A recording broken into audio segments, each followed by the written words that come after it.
Friends and welcome to मेरी kitchen. मैं हूं नेहा।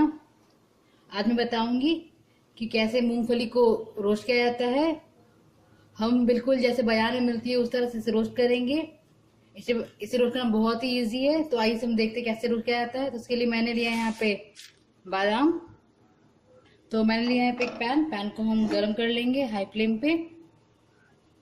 तो पैन गर्म हो चुकी है, हम डाल देंगे इसमें ये मूंगफली और इसे हम हाई फ्लेम पे ही रोस्ट करेंगे।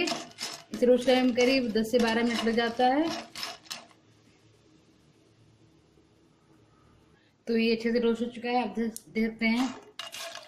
हम गैस का फ्लेम बंद कर देंगे और तैयार है हमारा सेका हुआ मूंगफली।